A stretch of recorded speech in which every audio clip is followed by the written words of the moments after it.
As she is being cross-examined today, Ventura revealing the importance of these so-called freak-offs Combs put together, saying this was the next step in their relationship, becoming an integral part of it. So senior correspondent and anchor Laura Ingle is live for us outside of the courthouse there in New York. So Laura, what is the defense strategy during this cross-examination? Hey, Nichole, they're really trying to paint a picture that this was, a mutual relationship, that Cassie Ventura definitely wanted to be a part of the freak-offs, that she was a willing participant. Right now, we have just gone into a lunch break, and I was just in the courthouse watching this in the overflow room, and Cassie Ventura today looking a little more subdued. She's got her hair pulled back.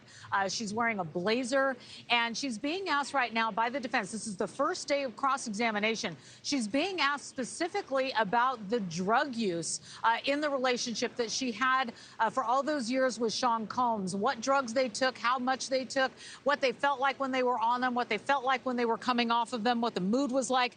Anna Estevado is conducting the cross-examination for Sean Combs' defense, and we did get this clue from the opening statements that the defense really does want to paint her, known as Cassie Ventura, as capable, strong, and again, a willing participant who was not coerced into anything. Their goal is to tackle the racketeering and sex trafficking charges. And over the course of the first 2 days, the government star witness delivered testimony about her really abusive relationship, she claims, with Combs over the nearly 11 years they were together, the meticulous control he had over her, and the harrowing details of Combs' sexual fantasies that she says she was forced to participate in, of course, those freak-offs. The defense began establishing the love that Combs and Cassie had at the beginning of their relationship, how things really started, then escalated. They showed an exhibit of email exchanges that included messages from Combs that read, quote, "It makes me so happy that you would fly from Atlanta for me." And then Cassie replying, "I am a very lucky woman. I would fly wherever you needed me." And other exchanges that said, "Going to sleep now so it can be tomorrow faster." And then Combs replying, "I love my baby." Cassie saying on the stand that she got to see a private version of Combs that the public and even his own family didn't see, revealing she believed that Combs truly loved her. The defense also trying to establish there was nothing coercive about these freak-offs between the two that she has been describing for jurors these last few days. They've repeatedly described that Combs' sexual preferences as part of a swingers lifestyle, and that Cassie seemed eager, in fact, to participate in these freak-offs. Like another message that read, "I'm always ready to freak off." That's a quote. And another one that said, "When we used to freak off, when we were so in love, there was no question asked. It just felt right." And when asked why she agreed to the freak-off, she said, "I just wanted to make him happy." Cassie testifying that she would help get supplies for the freak-offs. She would call the drugs that she took vitamins. All of this to show she had an agency in these sexual activities. So I can tell you that the cross-examination kind of has this slow start to it.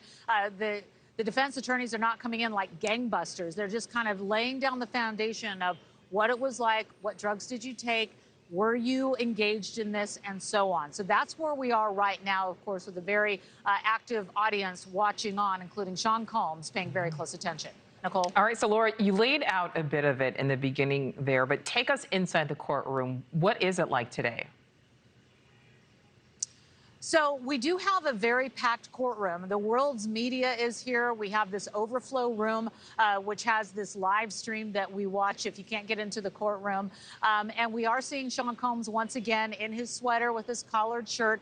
Family members are here looking on, and we are seeing more of that, and we do expect this to continue on in the next few days. As for Cassie, her husband Alex Fine, her brother and attorney are here. Cassie, as I mentioned, in that black blazer, a blue pinstripe shirt, and boots, and her hair now in a ponytail. She seems a bit more assertive than the soft-spoken tone that she has had for much of the week, and she's been very matter-of-fact about the drugs that she took and how she took them. And again, yesterday, remember, she talked to us, she talked to jurors in the courtroom about how she had to go to rehab. And one really important note as we ended yesterday, Nichole, was this really sad moment that she talked about how even after she left Sean Combs, even after their relationship ended, and she was with her husband and had 2 babies, she's on her 3rd right now, 9 months pregnant, she said that she felt suicidal thinking about the life that she had with Sean Combs, and even asked her husband at one point, saying, you've got this, right? If something were to happen to me, you would be able to take care of these children. And said she tried to and wanted to walk out into traffic and that her husband had to stop her. That is the long-standing PST that she has had from this relationship. And again, we're in break and we're going to continue here in another 30 minutes or so. All right. Laura Ingle live for us there in Manhattan. Thank you for watching. Subscribe below and download our NewsNation app right now on your phone, and you will get fact-based, unbiased news for all Americans.